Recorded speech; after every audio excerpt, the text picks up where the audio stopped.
अस्सलाम वालेकुम everyone, my name is Ahmad Masood. आज की वीडियो में हम कवर करने जा रहे हैं थेरेप्यूटिक ड्रग मॉनिटरिंग। ये वीडियो हर स्टूडेंट, फार्मासिस्ट और क्लिनिकल फार्माकोलॉजी में वर्क करने वाले इंसान के लिए है।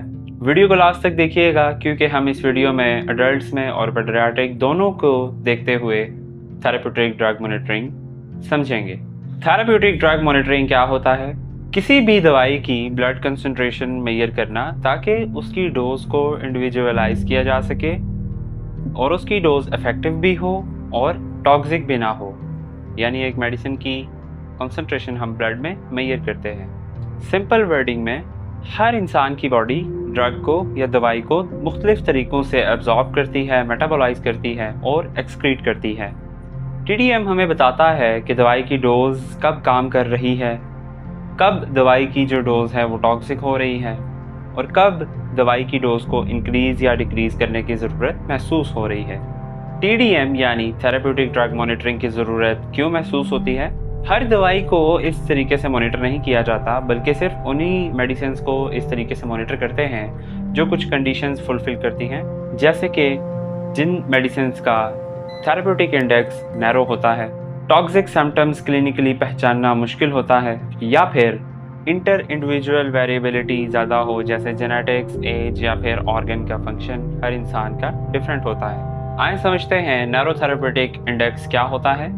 सबसे पहले ये समझ लें, थेरेप्यूटिक इंडेक्स एक रेशो है between toxic dose and effective dose, TD50 and ED50। अब ये रेशो जितना ज़्यादा होता है उतना ही हमारी जो डोज है वो सेफ़ होती है। जितना ये रेशो कम होता है उतना हमारी डोज जो है डेंजरस होती है, क्योंकि टॉक्सिक डोज और इफेक्टिव डोज के दरमियान फ़र्क गैप कम आता है। अब जानते हैं narrow therapeutic index. Narrow therapeutic index में वो मेडिसिन आती हैं जिनका टॉक्सिक डोज और इफेक्टिव डोज के दरमियान का गैप बहुत कम होता है।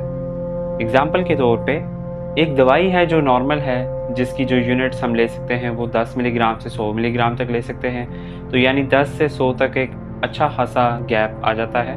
ये एक नॉर्मल दवाई है।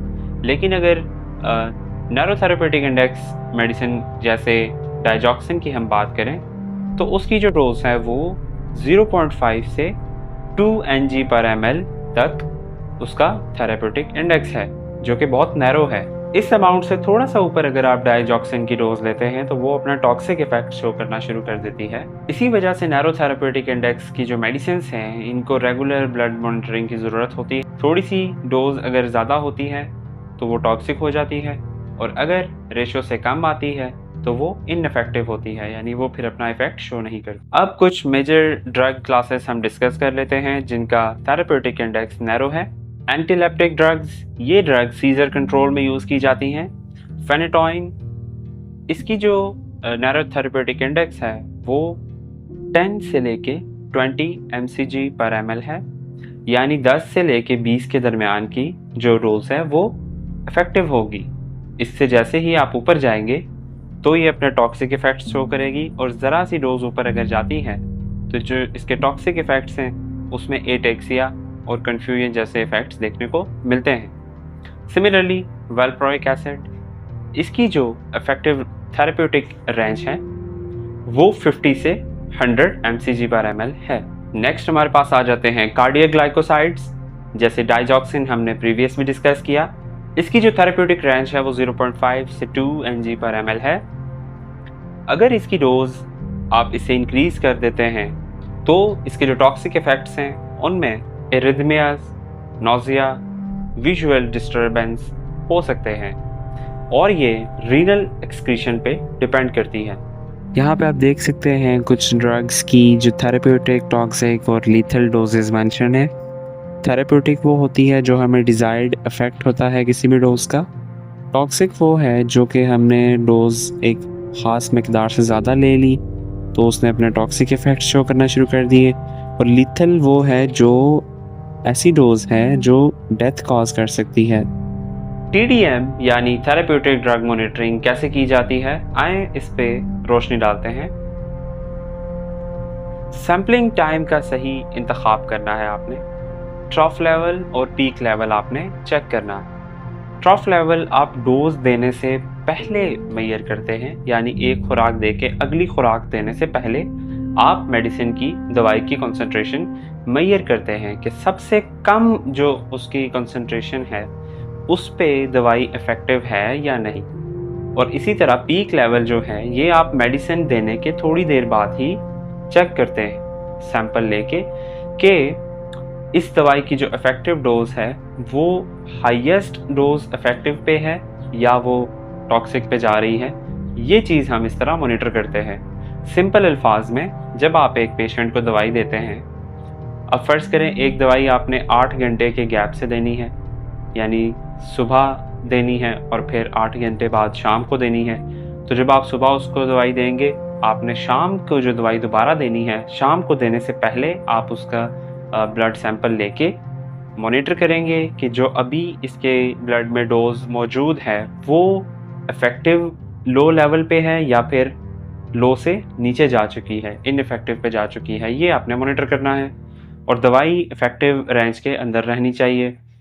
सेम एज इट इज़ आपने फिर अगेन जब डोज दे देंगे, डोज देने के बाद आपने फ़ौरन कुछ टाइम बाद आपने चेक करना है, सैंपल मॉनिटरिंग करनी है और ये देखना है कि जब डोज हाईएस्ट लेवल पे है तो क्या वो इफ़ेक्टिव रेंज के अंदर है या फिर वो उस रेंज से ऊपर तजावुज़ करके टॉक्सिसिटी की तरफ जा रही है। तो ये आपने सैम्पलिंग टाइम का सही इंतखाब करना है। स्टीडी स्टेट का इंतज़ार करना है आपने, यानी जितनी दवाई आपके ब्लड में है उतनी ही दवाई आपकी एक्सक्रीट होनी चाहिए। इसको सिंपल अल्फाज में समझने के लिए आपको एक एग्ज़ाम्पल से समझाता हूँ। सपोज़ कर लें कि आप एक बाल्टी में पानी डाले जा रहे हैं और आप पहली डोज डाल रहे हैं जिसमें थोड़ा पानी डाल रहे हैं और बाल्टी के नीचे सुराख है, उस सुराख से वो मेडिसिन की डोज बॉडी में जा रही है। अब सेम इसी तरह आप अगली डोज डाल रहे हैं और वो डोज आहिस्ता आहिस्ता कुछ डोज बाल्टी में है और कुछ डोज होल से बाहर जा रही है। इसी तरह कुछ डोजेस देने के बाद आपकी जो बाल्टी है वो हाफ हो जाती है और उसी तरीके से उसके होल से डोज निकलती भी जा रही है। तो ये एक स्टेडी स्टेट अचीव हो जाता है जिसमें 50% मेडिसिन आपके ब्लड में है और 50% ही आपकी बॉडी में जा रही है। वीनस ब्लड सैंपल कलेक्ट करना है, उसको लैब एसे के लिए भेजना है और आपको वहाँ पे डिफरेंट कंसंट्रेशंस पता चल जाएंगी।